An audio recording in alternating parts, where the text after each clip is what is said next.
उस रात मैं एक कुरियर डिलीवरी के लिए निकला था। सच कहूं तो जितनी डिलीवरी मैंने अब तक की थी, उनमें से ये सबसे लंबी और अजीब लोकेशन वाली थी।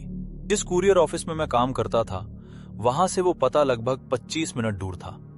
मैं शहर के बाहर रहता था, इसलिए ऐसी लंबी डिलीवरी मिलना कोई नई बात नहीं थी। पार्सल भी कोई छोटा मोटा नहीं था। 4 बड़े भारी बॉक्स। देखकर लग रहा था जैसे किसी ने एक साथ बहुत सारा सामान मंगवाया हो। मेरे दिमाग में यही चल रहा था कि शायद कोई बड़ा ऑर्डर होगा और रिसीवर खुश होकर कुछ एक्स्ट्रा दे देगा। लेकिन रात के वक्त कच्ची और सुनसान सड़कों पर गाड़ी चलाना हमेशा मुझे अजीब सा डर देता था। मोबाइल का नेटवर्क भी बीच बीच में गायब हो रहा था। जब मैं दिए गए पते पर पहुंचा तो मेरा दिल अपने आप तेज धड़कने लगा। वो जगह एक घने जंगल के बीच खड़ी पुरानी सी बिल्डिंग थी। चारों तरफ सन्नाटा, न कोई स्ट्रीट लाइट, न किसी घर की खिड़की से आती रोशनी और न ही एक भी गाड़ी पार्क की हुई। मैंने गाड़ी साइड में रोकी और तुरंत अपने सुपरवाइजर को कॉल किया। उनसे कहा कि पता एक बार फिर चेक कर लें। उन्होंने सिस्टम में 3 बार देखकर बताया, हाँ यही लोकेशन है। उनकी आवाज से साफ लग रहा था कि वे पहले से ही चिड़चिड़े मूड में हैं। उन्होंने मुझसे कहा, कम से कम जाकर दरवाजा तो खटखटा के देखो। मैं जानता था कि अगर पार्सल वापस लाया तो उन्हें अच्छा नहीं लगेगा। 4 बड़े बॉक्स लौटाने का मतलब था पूछताछ, डांट और शक। डरते डरते मैं गाड़ी से उतरा और बिल्डिंग की तरफ बढ़ा। वहां डोरबेल जैसी कोई चीज नहीं थी। मैंने दरवाजे पर जोर से दस्तक दी। कोई जवाब नहीं। मैं पहले से ही परेशान था। इतना समय, इतना पेट्रोल, सब बेकार जाता दिख रहा था। मैंने एक बार फिर दरवाजा खटखटाया और तभी अंदर से किसी के चलने फिरने की धीमी आवाज आई।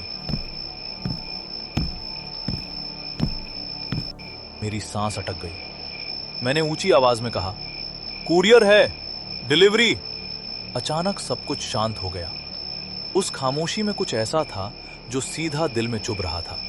मैं मुड़ने ही वाला था कि मेरी नजर साइड की खिड़की पर गई। वहां कोई मुझे देख रहा था।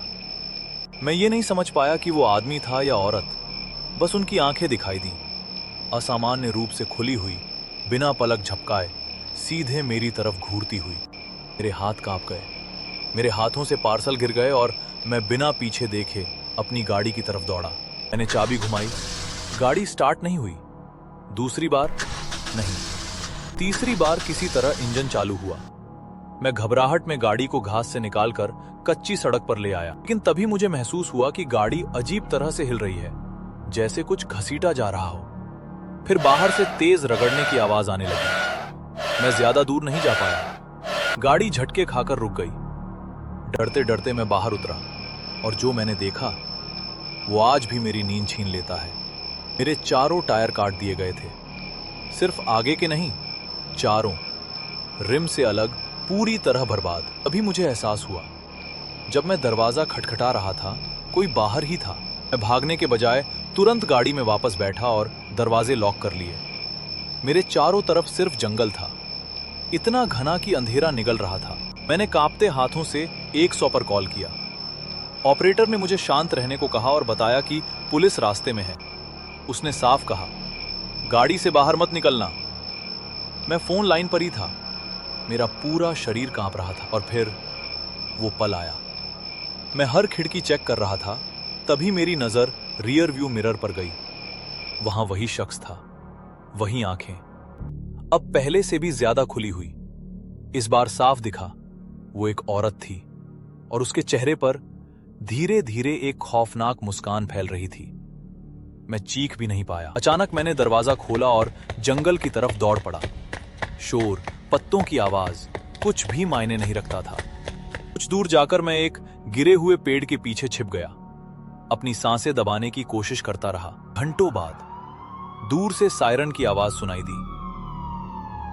मैं पूरी ताकत से सड़क की तरफ भागा। नीली लाल लाइटें देखकर मुझे जिंदगी में पहली बार राहत महसूस हुई। पुलिस मेरी गाड़ी के पास थी। मैं उन पर चिल्लाता हुआ गिर पड़ा। उन्होंने मुझे संभाला, सवाल पूछे और मैंने सब कुछ बता दिया। दोनों अफसर बिल्डिंग की तरफ गए।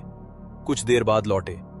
उनके हाथ में तेज, नुकीली धातु की चीजें थीं, बिल्कुल वैसी ही जिनसे मेरे टायर काटे गए थे। पुलिस ने अंदाजा लगाया कि शायद वहां कोई मानसिक रूप से परेशान लोग रहते थे, लेकिन वे कभी नहीं मिले।